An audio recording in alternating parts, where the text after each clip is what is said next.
Today I'm out at Hardy's Bay. We're going to be doing a nice paint up of this bay with all the boats in the background. I reckon it's going to be such a beautiful painting. I've already started a little bit. Wasn't able to film an intro because I wanted to get started right away. But here's the intro now. Welcome, and I hope you enjoy this video. In the bay, I'm going to be painting this sort of scene in this direction here. I don't actually have my sketchbook here with me today, so it's a little bit frustrating that I can't work a couple of sketches and see how everything turns out that way. We're going to be working onto the canvas panel itself and just sort of go from there, see how I'm feeling with it all.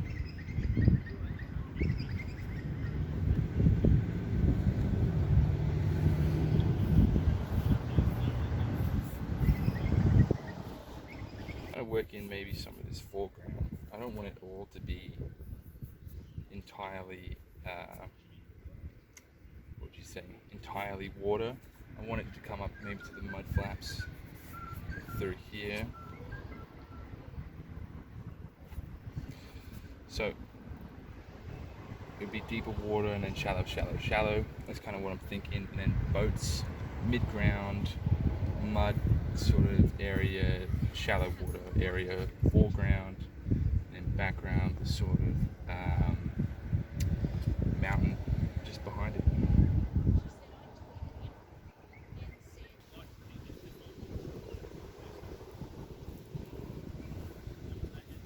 How close I want the boats to fall. I'm thinking this sort of area, maybe put one close boat here. Maybe a bit too close. Maybe one close boat about there-ish. The other couple.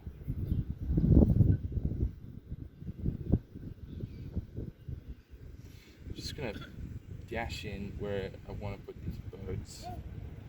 They're gonna get smaller the closer they get to the mountain there, so I've got to remember that, not forget that and make some oversized boats when I get to the to the mountain, because that'll look very strange. There are a couple of houses dotted through this mountain sort of area. I do want to get them in, just because it'll show this is sort of not just one plain simple mountain, but an actual residential area.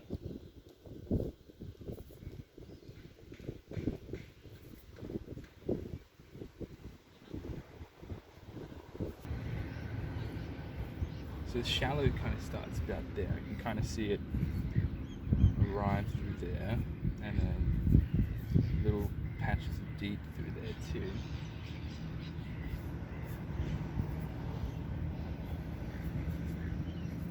And then all the mud kind of has like bits of blue water through it as well, so kind of get some of that.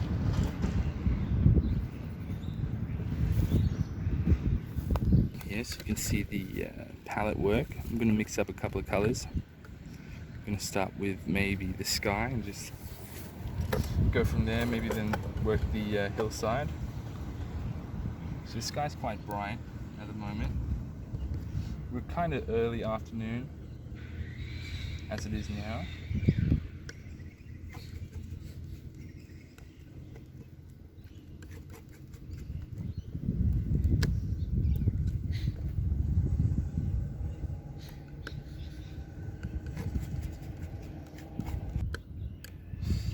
Get some more white and make a sort of gradation for it as it comes down lower. Always gives a sense of depth when you do that sort of a gradation through your sky instead of just putting in one block of color. Because the sky, you know, it's blue, right? But it's not just blue. I'm putting the darkest sky, the darkest blue I have, just along the top area here, because I am going to, like I said, gradate it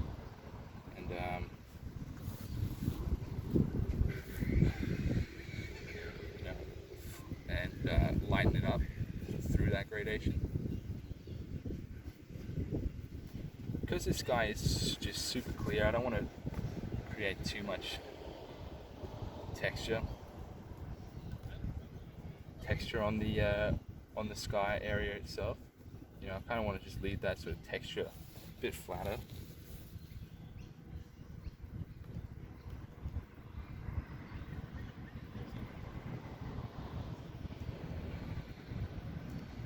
There you go. Okay. That's nice.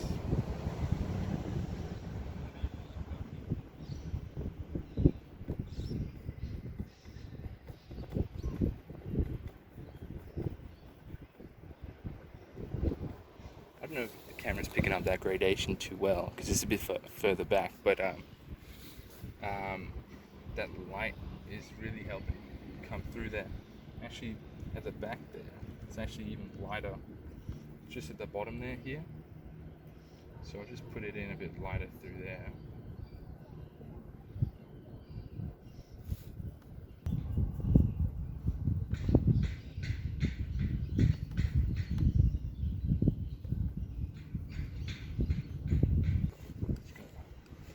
Just gonna move to the side here, maybe just over here for now. So I might need it again. I'm not too sure. You never really know what you're gonna need, so I just like to keep things that I've mixed up there on the palette. Also, it's good because, you know, I've also used that specific color in the painting already, so it helps keep my colors, you know, nice and uniform. Having that there instead of trying to go back and remix something. Okay, so I'm gonna go try for the hill now. Bringing that blue just a bit softer, and then we're going to try and mix some green into this to make the shadows of this hillside. It's a bit old. So I've talked about this before with your greens. Adding in these nice reds, sort of make it a bit more earthy green instead of that hoppy fluorescent green. It's real nice because it's uh-oh, got the police there.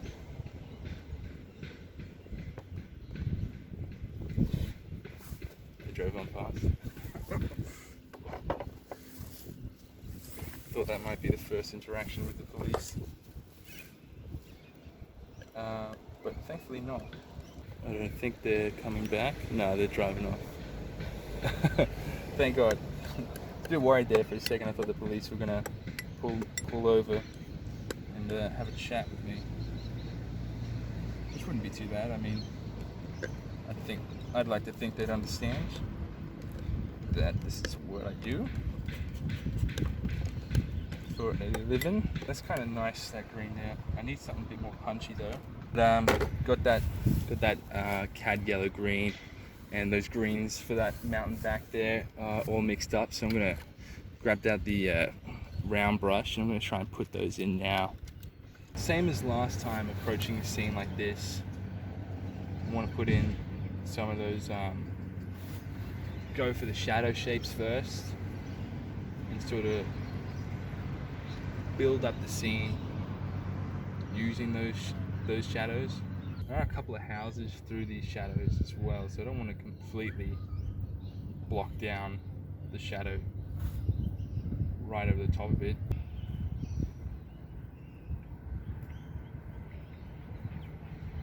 It's always so satisfying when you can pull things through the shadows. You know, I don't know if anybody thinks that way about when they paint themselves, but for me, you know, I love being able to just pull things through shadows and make really beautiful transitions using the shadow color and shape. So you can see that sort of effect that it's having right now, or it might look just pure black, but I'll bring you in there so you can see that transition sort of colors. See that blue with that dark green? You can sort of really see that up over there, that transitional, those dark greens through there. I mean, I'm overemphasizing it a bit. A lot of this foreground here is a bit of a dirtier sort of green, so I might come over the top of that with that sort of dirty green. trying to think about, how I'm going to put in these boats after slamming down some of this. As it curves away, a lot of that green here is getting kind of lost, less saturated.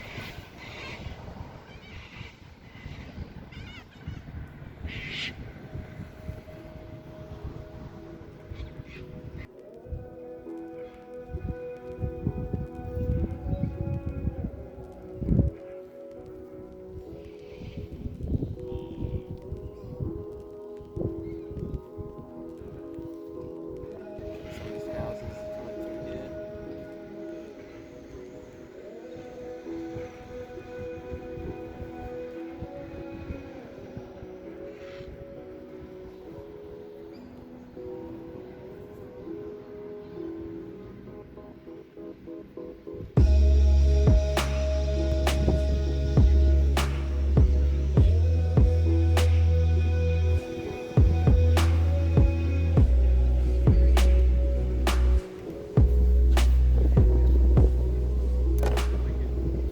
I'm clearing up some space to mix up some of that water. You see it's quite a rich blue at the moment because the sun's hitting it just on that angle up there. So it's coming through, hitting this sort of angle, making it a nice, vibrant, deeper blue. Big chunk of ultramarine blue mixed in with like a big chunk of phthalo blue. Not as much phthalo because phthalo is very strong. Phthalo is this nice greeny sort of blue. I find it works super well with the water because oftentimes, when we get a good look through the water, it's this nice greeny sort of tone, more than it is the reflection of the sky.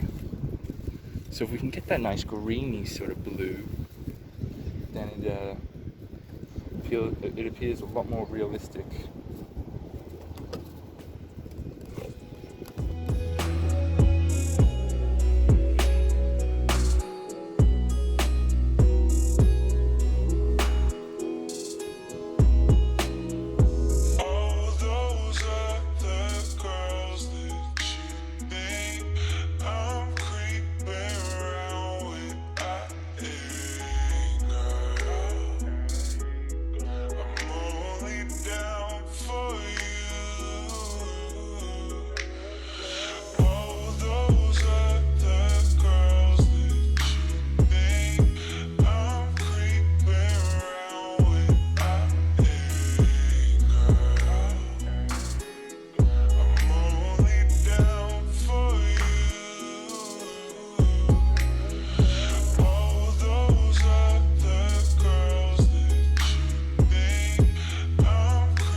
Thank you very much. It's coming along.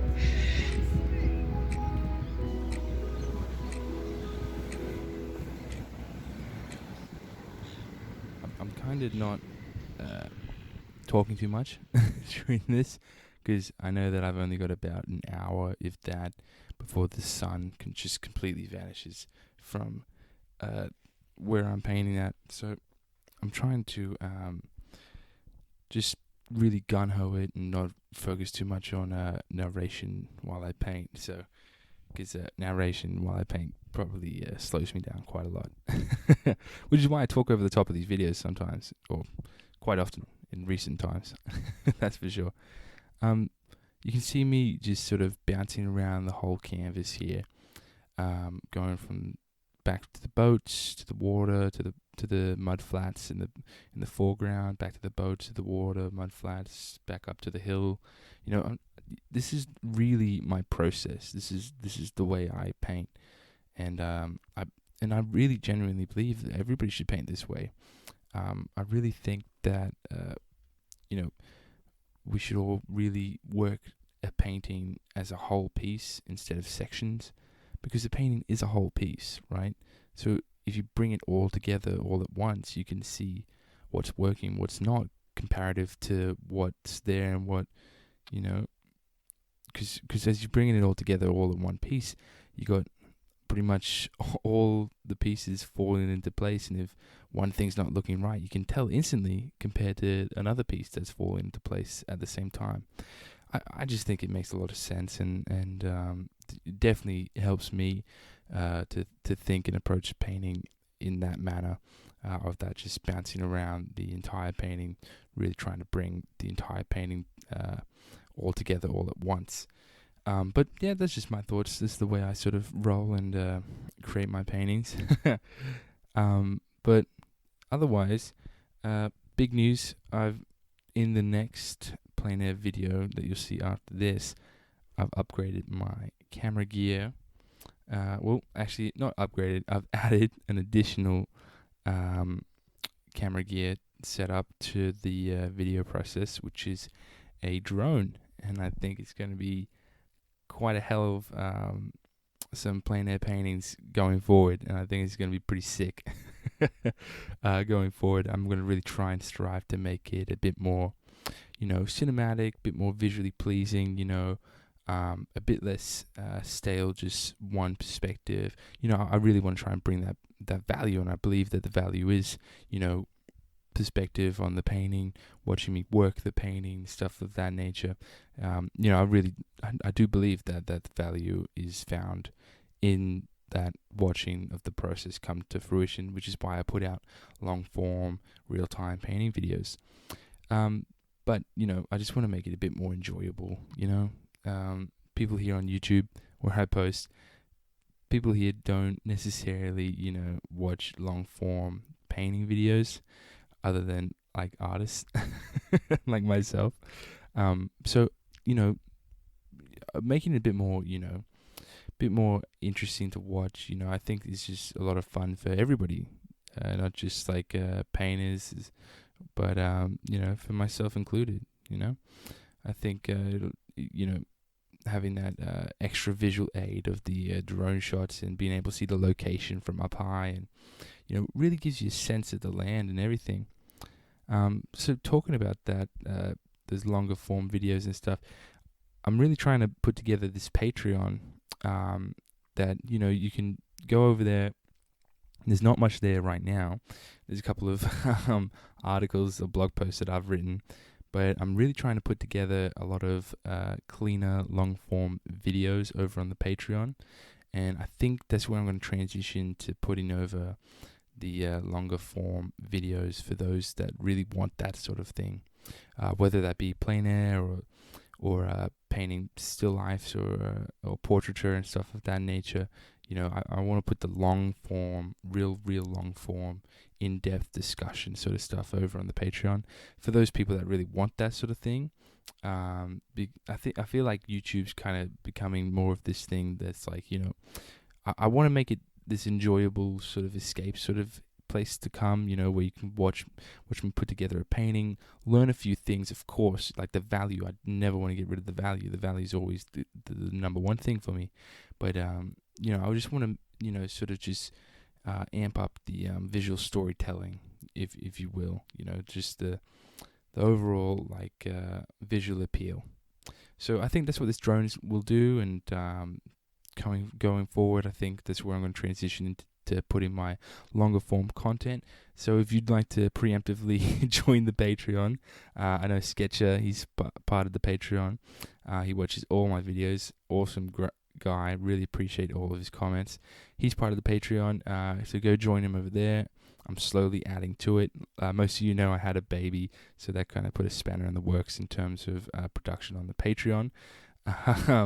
No excuses though. It's getting done.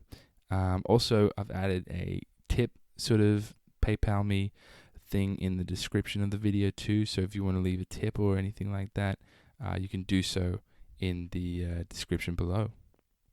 So I just thought that'd be a nice way to, if you felt like it, you can give back.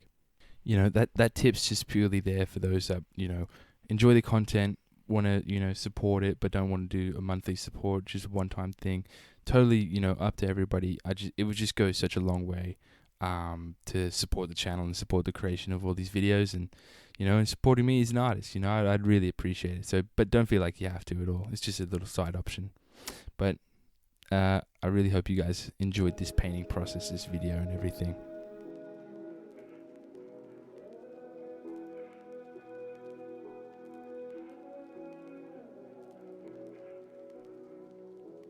Alright, I hope everybody enjoyed this video. I'm going to leave the painting there. Probably going to touch up quite a lot more of the painting when I get back to the studio. I've lost all the light. The sun is now very much gone. But yeah, overall, it's alright. It's not too bad of a piece. I think it needs a lot of work. So when I'm in the studio, I'll be working it up. But please hit like, hit subscribe, leave a comment below what you thought about this painting and the video, and I'll get back to you. See you next time.